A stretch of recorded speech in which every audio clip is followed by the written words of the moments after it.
In the vast expanse of arid deserts, lush oases, and rich history, the Middle East unfurls a tapestry, intricately woven with threads of mystique, secrets, and untold tales that have perplexed historians, archaeologists, and explorers for centuries. From the opulent chambers of ancient pharaohs to the clandestine whisperings within the walls of historically besotted cities, the Middle East harbors a plethora of enigmas that transcend mere historical puzzles, merging into the realms of the mystic and the inexplicable.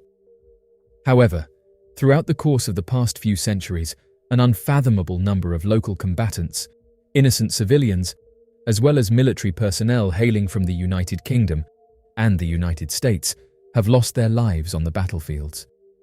Deep in the southern regions of the country, there exists a small outpost where both indigenous inhabitants and international soldiers have shared chilling accounts of encountering apparitions, inexplicable phenomena, and the unsettling effects of mystical curses.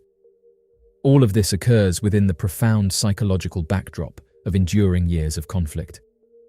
At Helmand Province's Observation Point Rock, commonly referred to as OP Rock by the stationed soldiers, it becomes nearly impossible to distinguish it from the numerous deserted NATO or Afghan National Army bases and outposts in the area. The remnants of a barbed wire fence, discarded ration packaging, and abandoned sandbags are the only faint signs that indicate previous habitation. The rock itself, which gives the location its name, is an unremarkable mound, standing tall at around 100 feet, with a small underground tunnel system that has now collapsed, a construction believed to have been built by the locals for defensive purposes. However, when the United States Marines and British soldiers took control of the region and began excavating to establish or fortify their own defensive positions, they uncovered something both chilling and alarming. According to the online account shared by a Marine on social media, while conducting excavation work, an abundance of bones were discovered. The astonishing quantity of bones appeared to be unending, and soldiers began to lose count of how many there were. The local community asserts that this particular area has served as a burial ground for countless centuries. The Marine in question described his experience vividly, recounting the moment when he noticed muzzle flashes illuminating the area. These dim flares seemed to engulf the entire position, capturing his attention and stirring a sense of urgency for cover. However, upon closer observation, he realized that there was no tangible evidence to support his initial reaction, no physical sounds or signs of danger, only the captivating lights. As quickly as it had commenced, the illuminating display ceased, leaving the Marine once again with a hazy, green-tinted view of the surroundings. Amidst this surreal experience, he heard a faint whisper in his ear, "Brozey oruzie." This loosely translated Russian phrase essentially conveyed the command to drop your weapon. This account not only delves into the Marine's perception of the situation, but also explores the internal conflict he faced upon witnessing the inexplicable phenomenon. Numerous individuals asserted that they witnessed and heard apparitions in the distance, which remained imperceptible to others. Additionally, they encountered enigmatic occurrences, like inexplicable radio interference and abrupt fluctuations in temperature. Moreover, they reported distressing psychological phenomena, which, while not uncommon within conflict zones, included constant nightmares, episodes of sleep paralysis, and an incessant sensation of surveillance. As a peculiar addition to their experiences, they had taken in a local canine companion, whom they affectionately named Ugly Betty, who, despite the absence of any tangible presence, would bark loudly and unpredictably. When the responsibility of overseeing OP Rock was handed over from a group of Marines to British soldiers, the Marines expressed their belief that the location was haunted. According to a Marine who spoke to news outlets, he was convinced that it served as a channel for paranormal activity. The transfer of control and the subsequent claims of hauntings raised intriguing questions about the supernatural nature of OP Rock. The experience of encountering supernatural phenomena in the area was not only limited to the invading forces, but also deeply ingrained in the beliefs of the local population. It is widely held among the residents that the region possesses a unique duality, simultaneously embodying both sacredness and curses. This belief stems from the existence of a shrine located in the nearby village of Amir Aga, which holds significant spiritual significance for the community. During the presence of the US Marines in this region, the once bustling old bazaar of the town suffered a severe decline. However, despite their attempts, the Marines insistently coerced everyone to remain confined within the confines of their homes. Disturbingly, the Marines have reportedly seized valuable artifacts from the shrine, including pristine white marble stones adorned with Quranic verses. These precious objects, cherished by the community for countless centuries, have now been taken away by the Marines, further fueling local distress and unrest. It's because of this that many believe a curse was set into motion as a consequence of the foreign soldiers' desecration. According to them, these soldiers looted the shrine, confiscating valuable stones and precious heritage. Among the diverse belief systems, the local tradition of jinns holds a significant place, resonating with tales of hauntings and inexplicable phenomena. Jinns, known as spirits that dwell in the unseen realm of al-ghaib in Islam, often cross paths with the human world, exerting their influence, whether for benevolent or malevolent purposes. It is not unexpected that a location marked by persistent conflict and anguish would elicit profound emotions of uneasiness and even fear, irrespective of one's personal belief system. The complex interplay of human psychology plays a significant role in engendering these sentiments. Our innate psychological mechanisms and cognitive processes contribute greatly to our apprehension and the psychological distress experienced in such environments. The moon hung low in the starlit sky as a squad of soldiers, clad in dusty camouflage, cautiously approached the decaying ruins of an abandoned building. Their mission was to investigate rumors of insurgent activity, but what they would find inside that forsaken structure would challenge their understanding of reality. The building was an eerie relic from a forgotten era. Its walls, once vibrant with color, had faded into a bleak monochrome. As the soldiers entered the building, their flashlights cast long shadows that seemed to dance with a malevolent intent. The floors creaked beneath their boots, and dust motes swirled in the dim light. The building was known to be a hotspot for urban legends, but they couldn't afford to let superstition cloud their mission.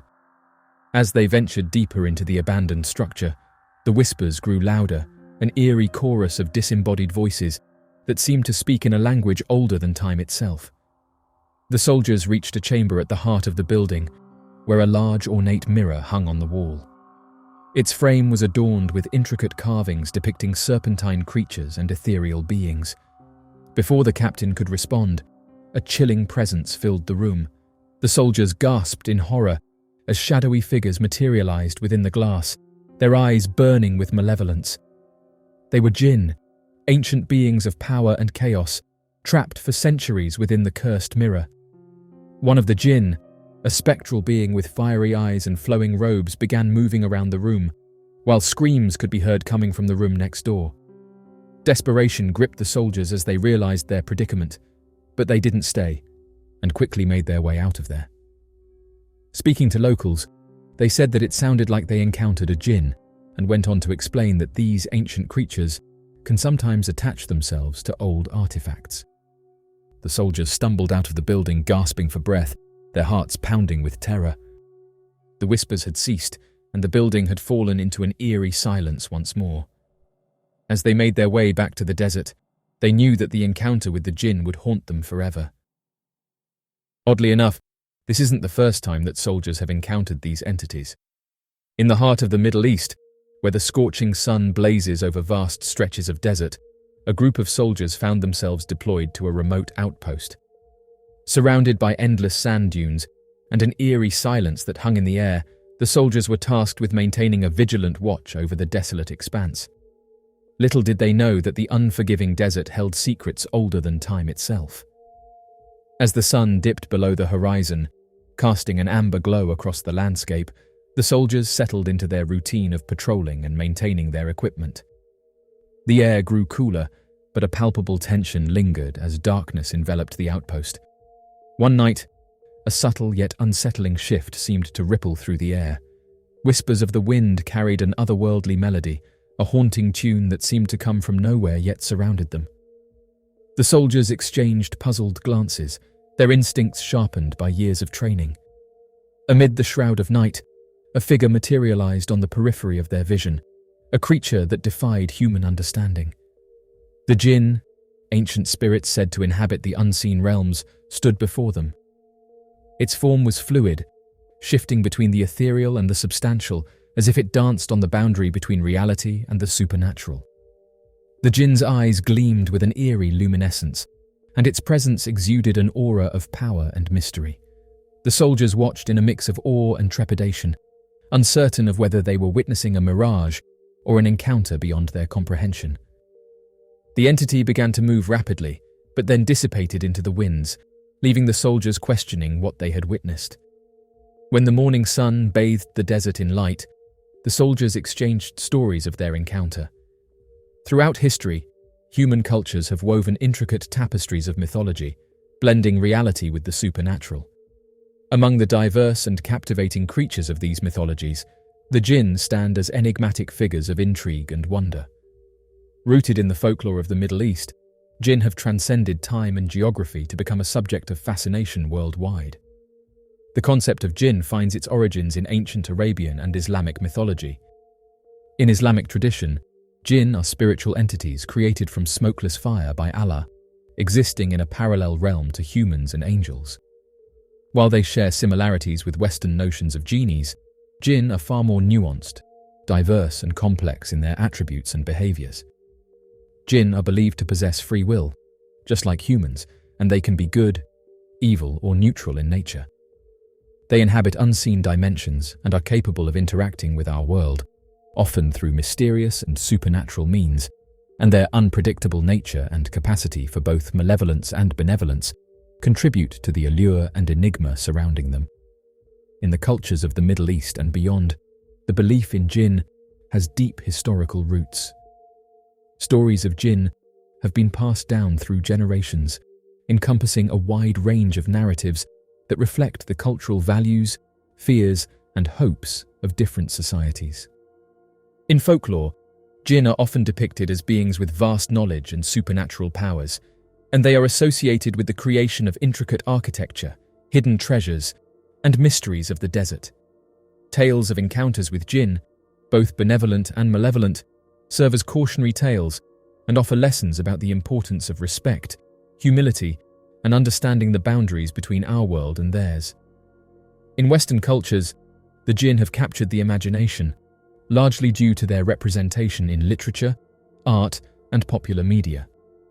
The image of a genie emerging from a lamp is one that has become ingrained in popular culture. However, this portrayal simplifies the complex nature of jinn, reducing them to wish-granting spirits rather than beings with their own agency and motives.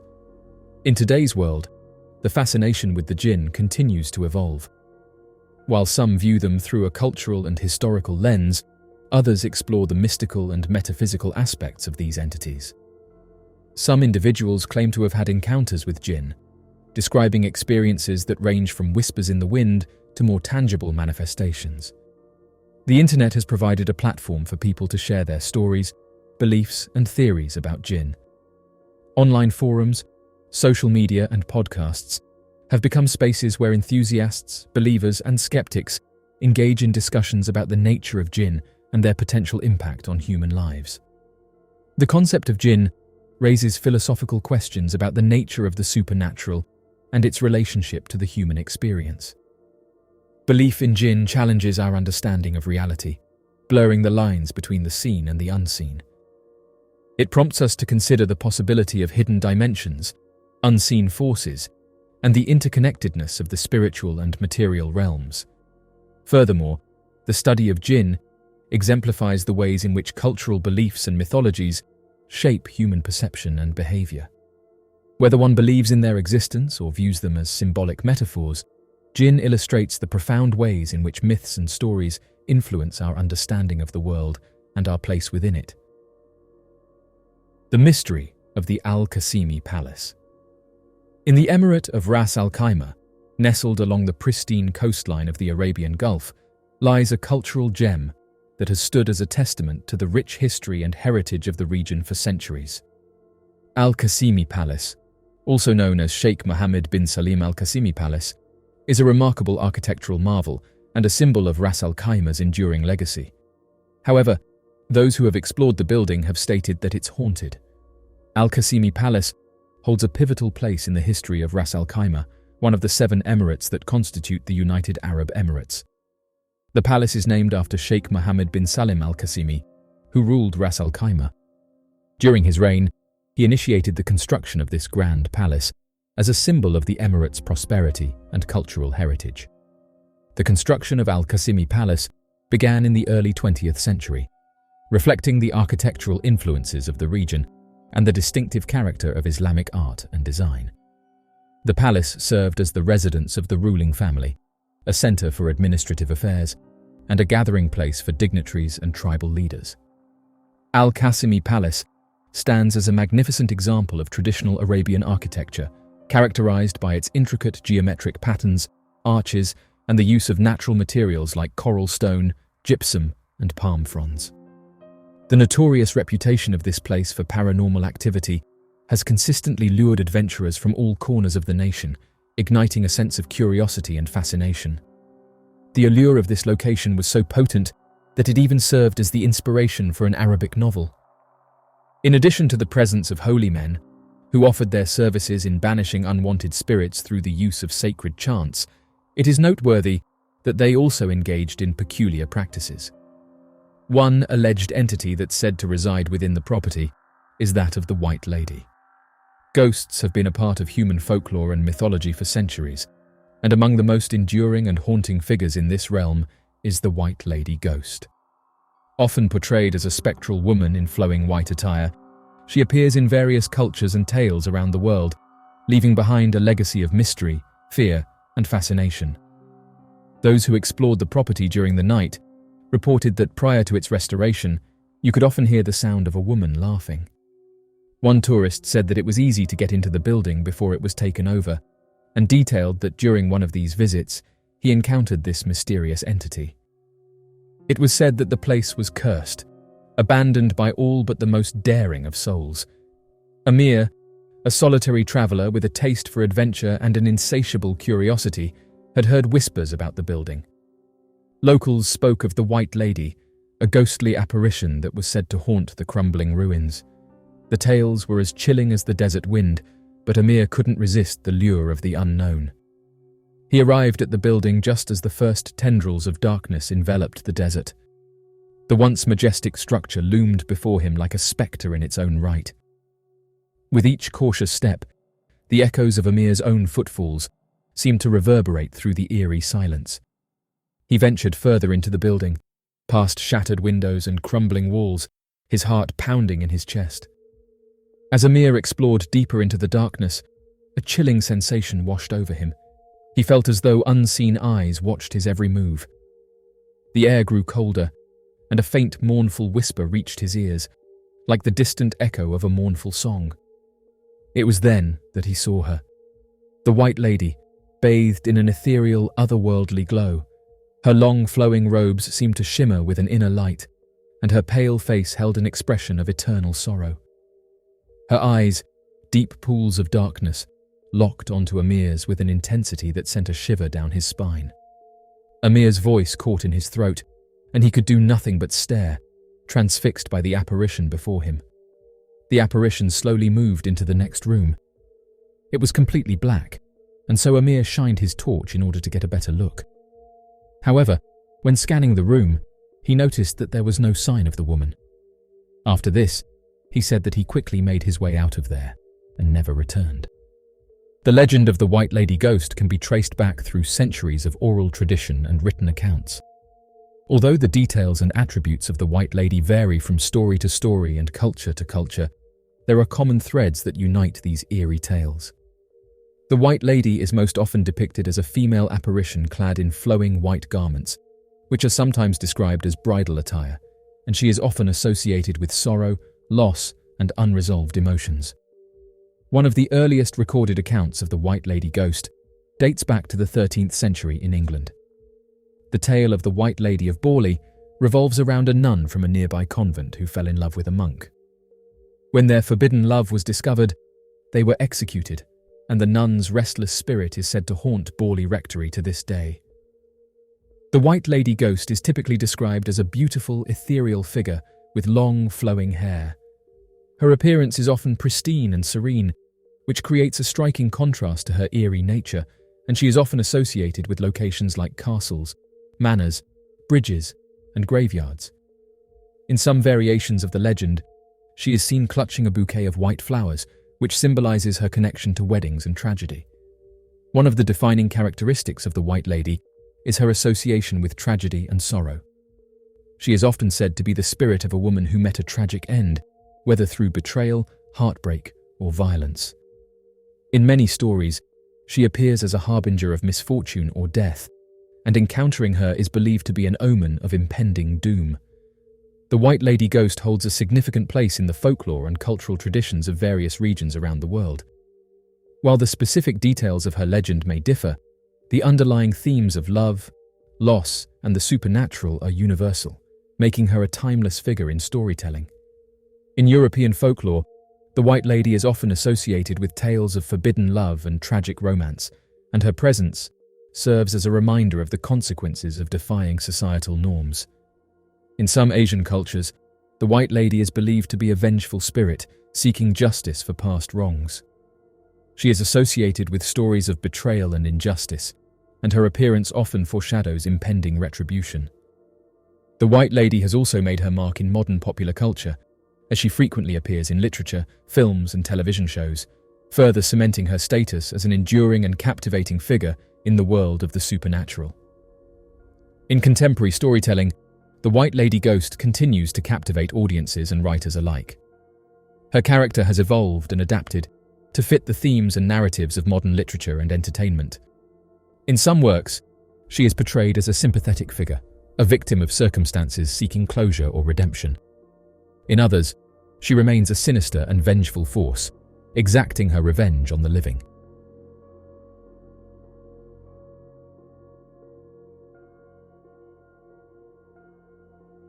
It's true that we know more about the surface of the moon than what is happening within our very own oceans. Seen as one of the most unexplored areas of the planet, our oceans are teeming with incredible mysteries and strange occurrences that have left experts all around the world baffled and amazed since their discoveries. In fact, few of these discoveries are as mysterious in their nature as the humanoid sea people witnessed by numerous historical figures in the past. Referred to as mermaids, these elusive half-human, half-fish hybrids are at the center of strange sightings from all around the world when discussing unexplainable ocean mysteries.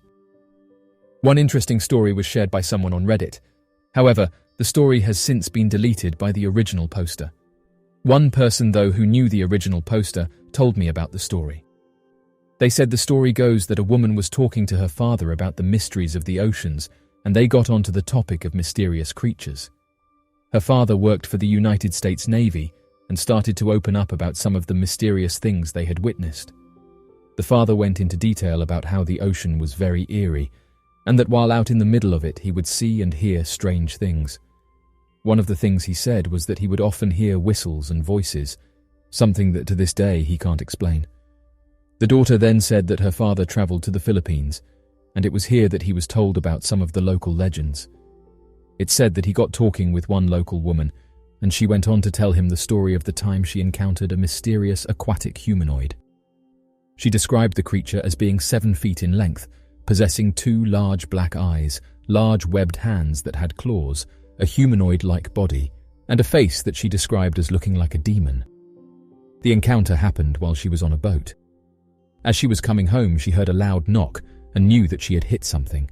She said that sometimes this happens, and in most cases it's either litter that's made its way into the ocean or trees and other debris.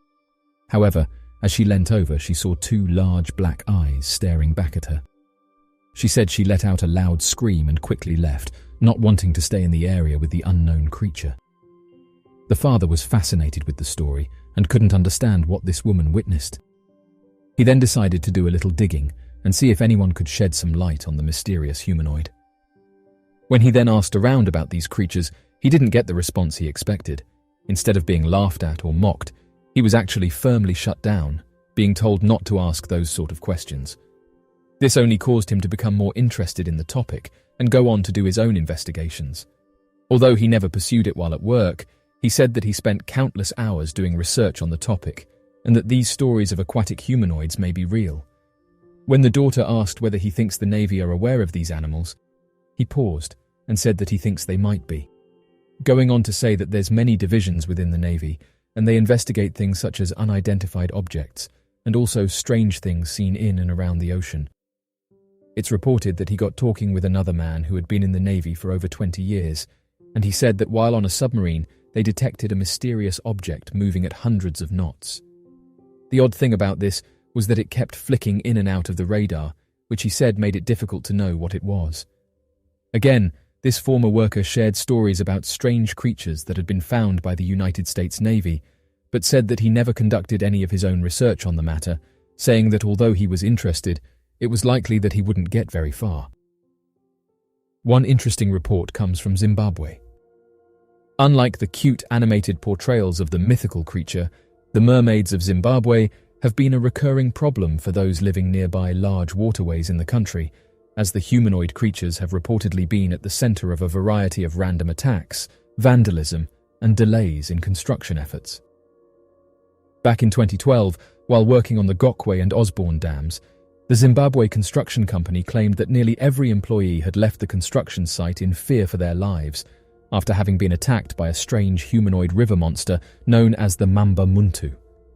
It was believed that the Mamba Muntu used the rivers as natural outlets to the ocean, and that they had become terribly angered by the construction efforts. Debates were made on whether or not construction should continue before a full report on the environmental impact was made. However, under pressure of contracts and health standards, construction continued regardless. This forced the local council to hire entirely new workers from out of the country to work on the dam, as the locals refused to continue working on the construction of the project due to their superstitions. Oddly enough, after several weeks, even the foreign workers resigned after claiming to have been attacked by humanoid sea creatures and regarded the entire river as being cursed. In an effort to appease these strange creatures, the council was forced to perform cleansing rituals and make offerings to the creatures before construction began again with no further issues. Although most do not make the connection, Zambia, the closest country to Zimbabwe, built the Kariba Dam in the same waterways within their borders. The project was determined to be a necessity in the region, as the water from the river would not only be able to power all of the electrical requirements for that region, but it would also prove to be a major work program that would allow a number of locals to generate income. Unfortunately, many of the religious figures, already suffering under the oppressive hand of the government, felt that the construction of the dam was a violation of the principles of their god, known as Nyaminyami. Nyaminyami was, more specifically, the god of the river Zambezi, and was believed to reside within the river. The religious figures argued that if the dam was built, then Nyaminyami would curse them for messing with the natural ecosystem and bring on a terrible tragedy, urging the locals to defy the government and refuse construction. Despite this sentiment from the religious leaders, many of the locals would still go to work on the construction of the dam, assisting in the government's tactic to force the native Batonga people to move from their homes and live elsewhere. Almost as if directly predicted by the religious leaders, shortly after the Batonga people were moved, a devastating flood tore through the region, and due to the half-construction of the dam blocking the only direction for water to flow, it led to the entire dam becoming destroyed, taking out every single worker that was working on the construction of the project. Oddly enough, not a single worker had been recovered. Given the fact that the majority of those who passed away were locals, this led to many of the relatives begging the religious leaders to help lift the curse and allow the dam to be constructed without any future problems. The religious leaders then gave instructions to the people that the only way for the curse to be lifted was if they offered a calf to the river. For some inexplicable reason, after the ceremony was completed, the workers appeared where the calf was placed in the river, allowing the souls to finally be put to rest. The story of Captain John Smith. According to old myths and rumours published back in 1849, during the year 1611, as Captain John Smith and his crew were travelling around the West Indies, they spotted a strange creature in the waters beside them. The crew described the creature as resembling that of a woman for the upper part of her body, except with a few key changes in her face, such as that of her eyes, of which were described as larger and more round, a short nose, long ears, and bright green hair. The lower part of the creature's body was described as being similar to that of a dolphin's body, and not that of a fish or scales of any kind as other tales of mermaids claim. Interestingly enough, when researchers looked for the source of the tale concerning Captain John Smith and his crew's encounter with the mermaid, they found that the original author for the piece, that was published in 1849, was the author of The Three Musketeers. This has led many skeptics to believe that the stories could have been fabricated. However, at the time, the author was more than well versed in writing articles pertaining to non-fiction and had even co-authored other pieces that involved true stories of encounters with mermaids. This helps to not only prove the author's fascination with the subject, but that the rigorous fact-checking involved with publications at the time more than helped to steer the author clear from fictitious accounts in his works. Still, to this day, many claim that the account is nothing more than a forgery, despite evidence of Captain John Smith and his crew encountering other strange creatures in the sea and often writing about them. The Adaro Humanoid. One of the darker tales involving the mythical sea creature known as the mermaid is that of the Adaro. According to old mythologies and accounts, the Adaro are described to be more similar in behavior to that of evil spirits roaming the Pacific Ocean and living at deep depths in the darkest regions of the ocean, though they do share many physical characteristics with that of the mermaid legends. The Adaro are described as looking similar to that of a person, but with large gills behind its ears, a long tail fin instead of feet, a shark-like dorsal fin that can grow into the shape of a large horn, along with a massive shark spear growing out of the top of its head, similar to that of a swordfish or a sawfish. The origin of the creature appears to be far more paranormal in nature rather than that of other means. According to legends surrounding the sea creature, an Adaro is born when a man of evil falls into the ocean and passes away shortly after. This evil then lingers and grows in the ocean, forming the body of the Adaro, of which will continue to grow in numbers. Said to reside close to the Solomon Islands, it appears that these creatures are far more sinister than the traditional mermaid legends and definitely an encounter to be avoided. The ocean covers about 71% of the Earth's surface, but only a small portion of it has been explored in detail. According to the National Oceanic and Atmospheric Administration, we have explored less than 5% of the ocean, with the deepest parts of the ocean remaining largely unknown to us. The lack of exploration is partly due to the sheer size and depth of the ocean, as well as the technological and logistical challenges of conducting research in such an extreme environment.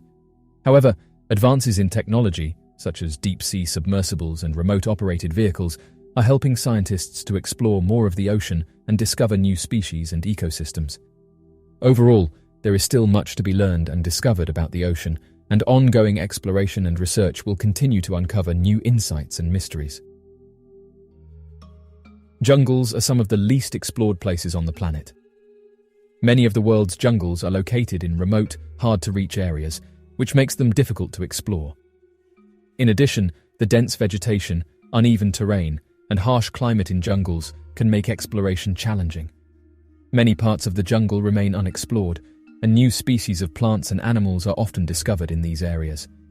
However, with advances in technology and increased interest in conservation, efforts to explore and study jungles are ongoing, and we continue to learn more about these incredible ecosystems.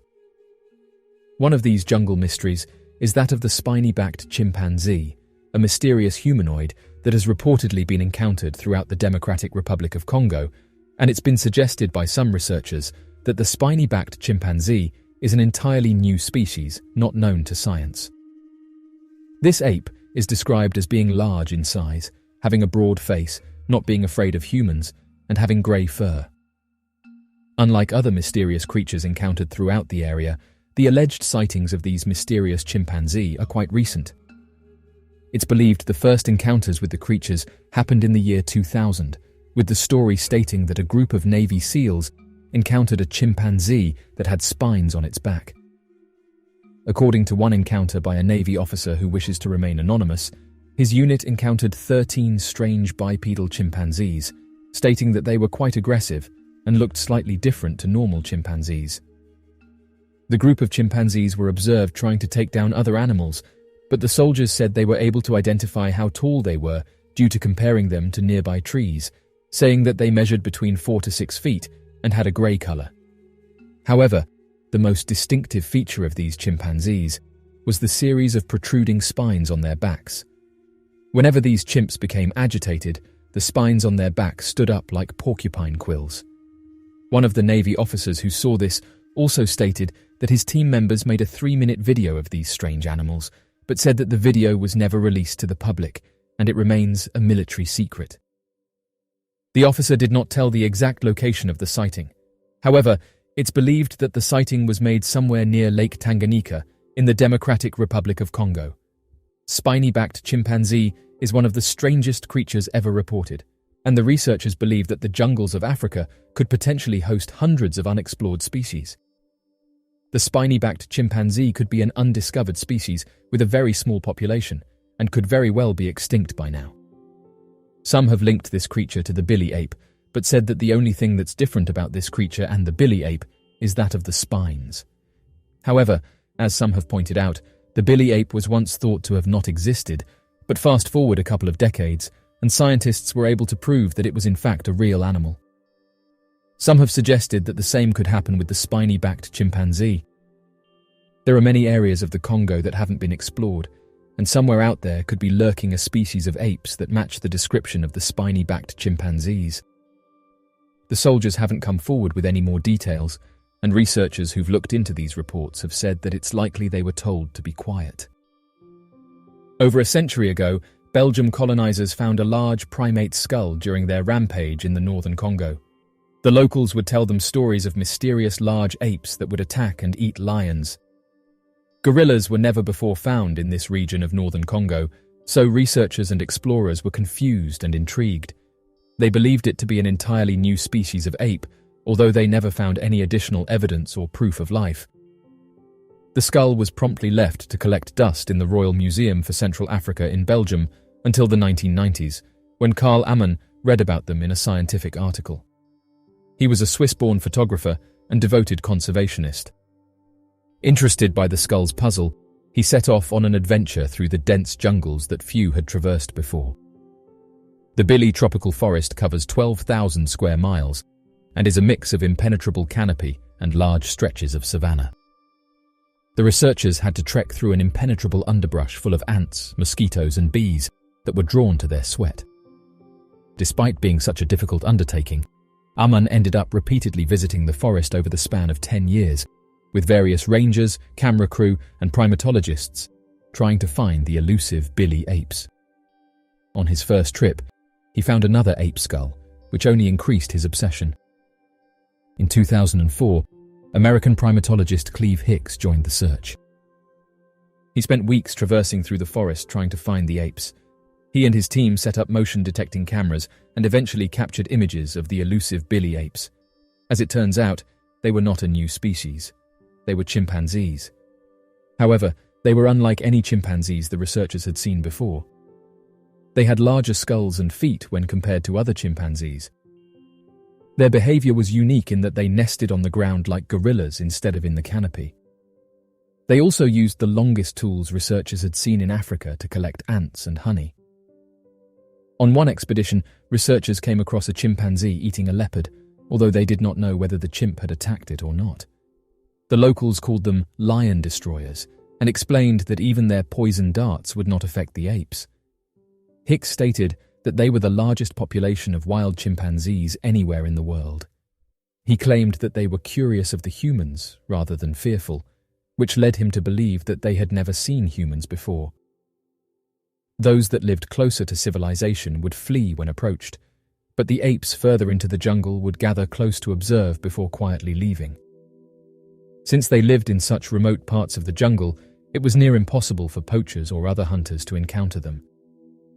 Today, the forest is a hiding spot for many fugitives or rebel groups and is being turned into farmland. The Billy Forest is a vast area of dense tropical rainforest located in the northwestern region of the Democratic Republic of the Congo, near the border with the Central African Republic. The forest is known for its remarkable biodiversity and is considered one of the most important wilderness areas in Central Africa. The Billy Forest is home to a wide variety of plant and animal species, including rare and endangered species such as forest elephants, chimpanzees, gorillas, and okapis.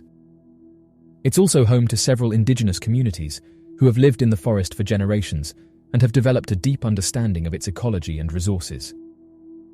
Despite its importance as a wildlife sanctuary, the Billy Forest is facing numerous threats, including deforestation, poaching, and mining.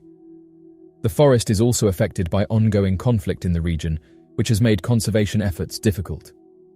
Nonetheless, conservation organizations and local communities are working together to protect the forest and its inhabitants and to promote sustainable livelihoods that respect the forest's biodiversity and cultural heritage. Mysterious geoglyphs reveal Amazon was densely populated. Once thought to be an untouched paradise, the pre-Columbian Amazon may have actually been home to millions of people. Until recently, it was assumed that the Amazon was a pristine paradise with only a few groups of nomadic people living around the Amazon River to sustain themselves. New research in the Brazilian state of Mato Grosso suggests a new story entirely. As it turns out, the rainforest could have actually been home to millions living in large interconnected villages. With much of the region covered in dense forest, the area has always been challenging to navigate for any archaeologist interested in finding out more about how Amazonians lived away from the river and its resources. Using satellite imagery, teams were able to identify geoglyphs, which are ancient geometric ground drawings made by humans out of the earth, stone, and low-relief mounds, presumably part of a ritual for the gods, especially in times of drought. Once they had the geoglyphs, the team went into the field to the precise locations to see if they could actually find any remnants of ancient civilizations there. They were overjoyed when all 24 areas they visited contained some form of proof that people had lived there.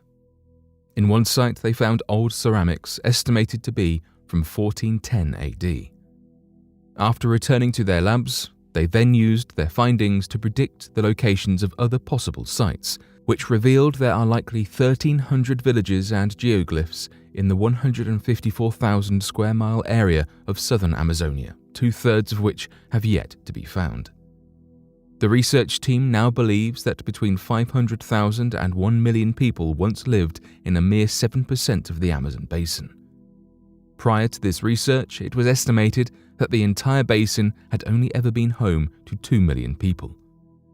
The possibility of there being even more sites suggests that these interconnected villages spanned over 1,100 miles during their peak years between 1200 and 1500 AD. It appears that there are more discoveries to be found in the Amazon.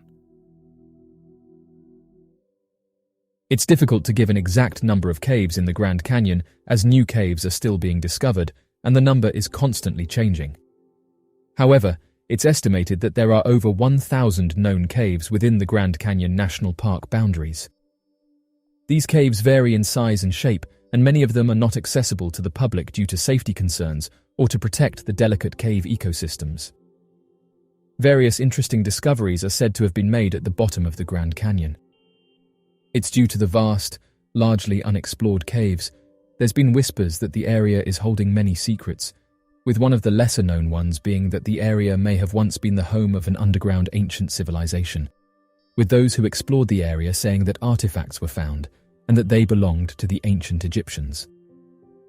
This interesting story starts in 1909, when an explorer by the name of G.E. Kincaid found a variety of strange artifacts while exploring the Grand Canyon.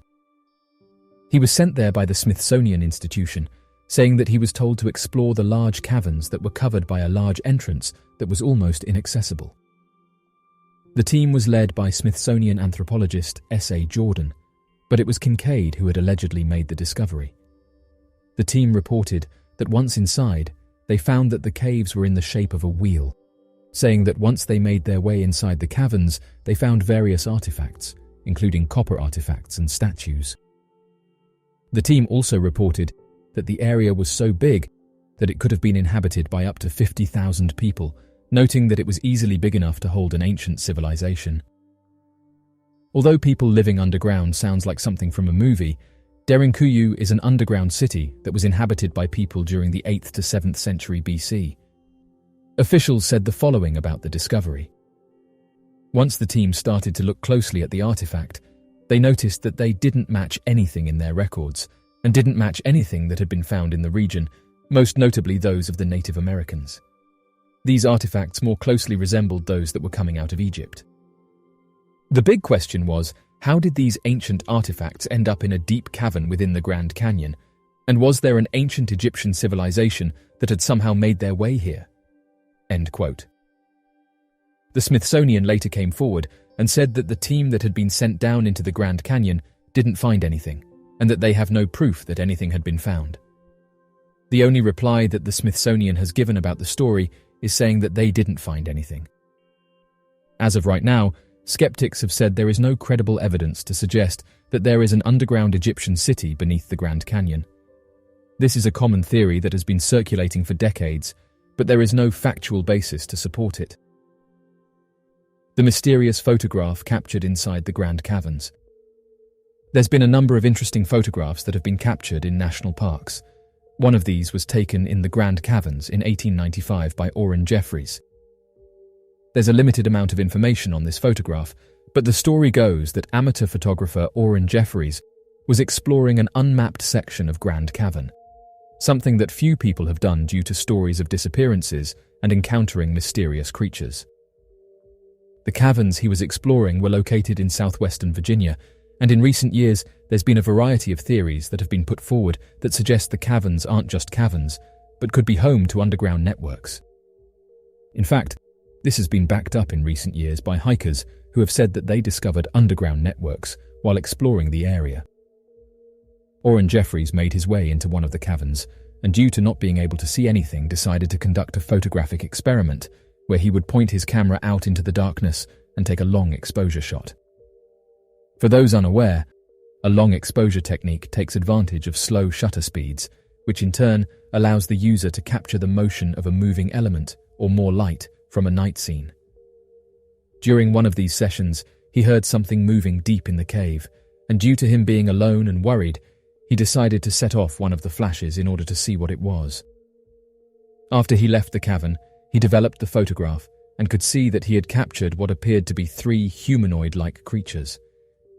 He then approached the local newspaper and told them that 3 humanoids could be seen looking in his direction, and that after the photograph was taken, he ran out of the cavern as fast as he could. Interestingly, when researchers later enhanced the photo, they detailed that they could see one of the creatures raising its arm, with some suggesting that the humanoid may have had something in its hand like a rock, and that had Orrin stayed just a few more moments, he may have been attacked by the creature. The mysterious disappearance of Adam Clayton Lyle Jones at the Grand Canyon. Though the investigative services branch of the law enforcement generally try to solve cases as efficiently and quickly as possible, this sadly is not always the case, and most often than not, cases tend to grow cold for months or years afterwards. These cases are not closed and remain open and may become active should new evidence surface. Kathy Cupper, one of the spokespeople for the investigative services branch, said the following: "It's always there on the table. Sometimes a tip will come in, or someone will hear something, and it will go active again." End quote. Adam Clayton Lyle Jones is one of the unfortunate missing individuals whose case has grown cold. Jones went missing on the 31st of March back in 2011 and has not yet been found. The man, who was only 23 at the time of his disappearance and would now be 33 years old, was last said to have been last seen by his family in the Gulf Breeze in Florida. His family claim he left home early in the afternoon in a blue Oldsmobile Delta 88, and that the only personal possession he took with him was his laptop, no other notable belongings. Little did Jones's family realize that would be the last time they would ever get to see him again.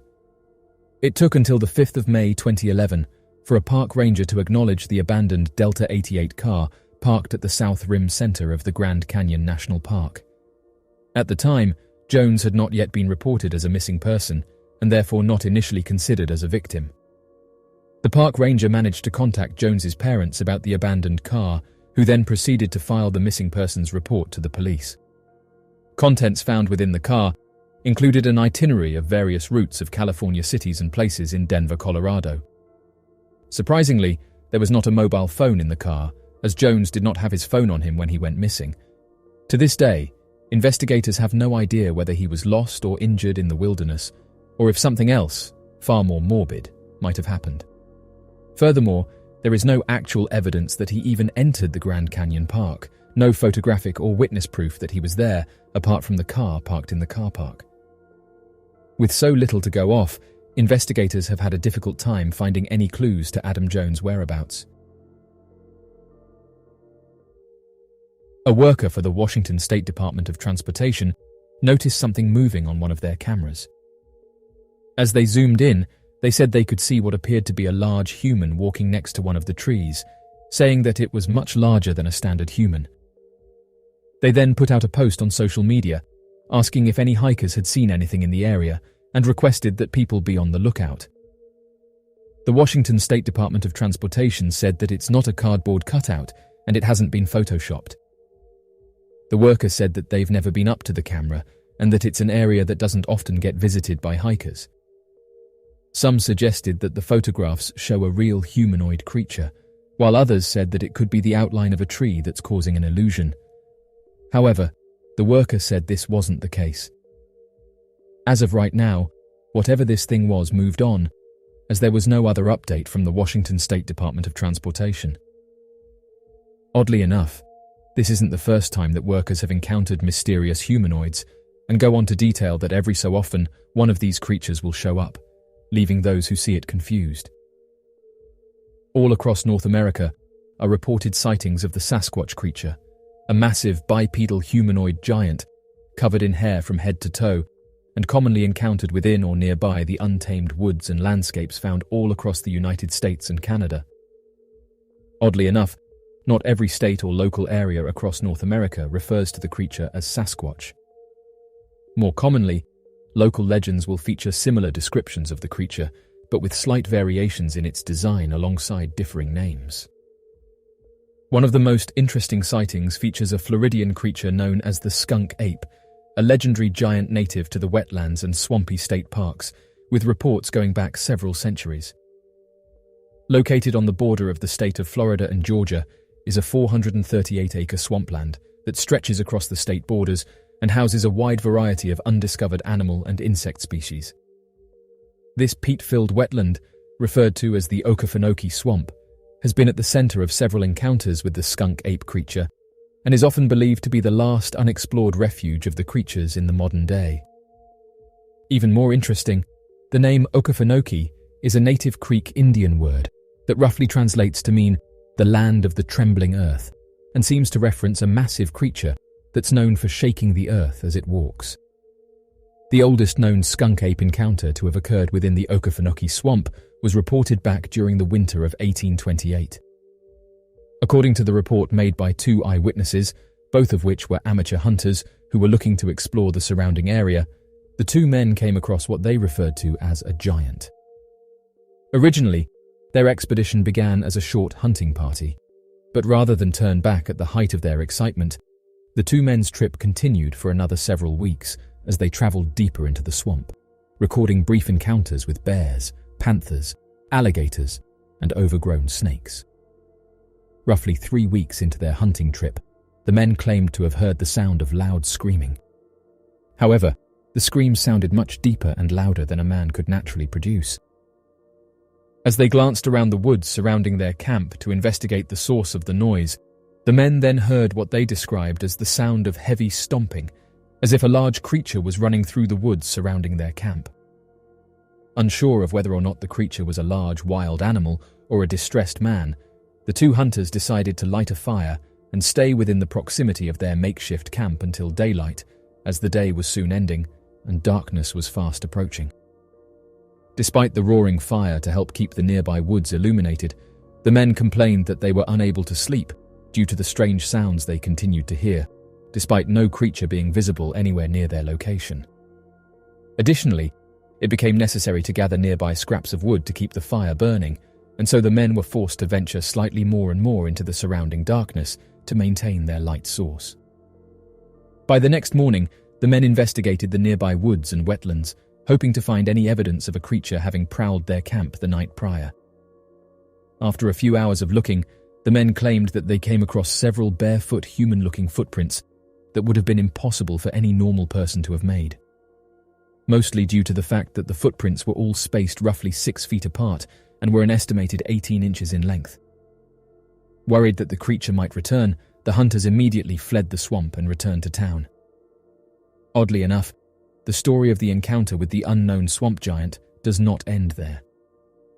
Once the two hunters returned to the closest town, they told the nearby townspeople of what they had encountered and warned them that a monster might soon attack the town. Fearful of the beast, the town gathered together a hunting party of 9 men to hunt down the beast and take it out before it could attack the town. Gathered together, the men went into the swamp and traveled as far down as its southernmost part, now located in the state of Florida. After several days of searching the area, the men located sets of footprints far too large for any normal man to have created and used the footprints as a trail guiding them directly to the giant. As the men began following the footprints, they noticed that they were often spaced increasingly further apart, sometimes disappearing completely and reappearing elsewhere in the swamps, as if the creature climbed and jumped between trees for traveling. Before long, the trail was completely lost, and the 9 men decided to make camp for the night and begin their search again at daybreak.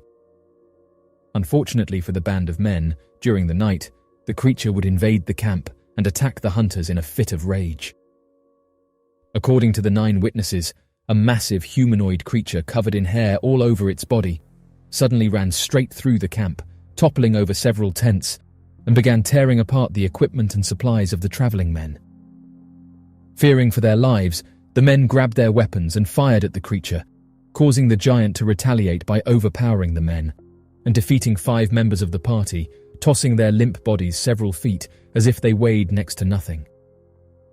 The remaining 4 members continued firing at the creature, sending several rounds of bullets through its chest before the creature fell down in a low grumble and passed away shortly after.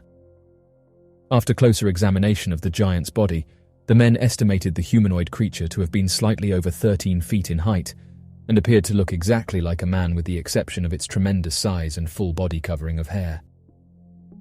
However, while observing the body, the men continued to hear the sound of screaming in the surrounding woods, similar to what the 2 hunters had experienced on their journey several days prior.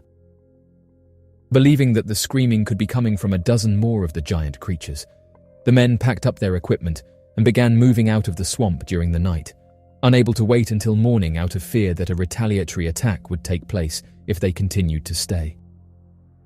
Once the 4 men returned to the nearest town, they told the townspeople what happened to the 5 other men who were attacked, and that they estimated that a dozen more of the giant creatures were still out there in the nearby swamps. Fearing that an attack would eventually reach the town, the men began traveling throughout the area and warning people of an impending attack from giants.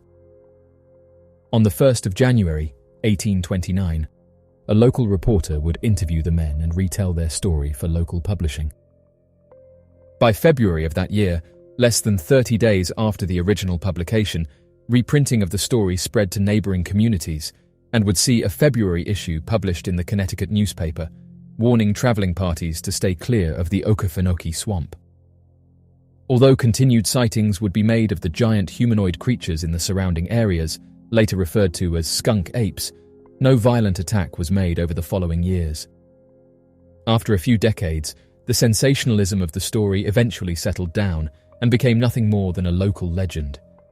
To this day, travelers are still warned of the Okefenokee swamp giants when traveling through the region. So, what do you make of these mysterious sightings and encounters?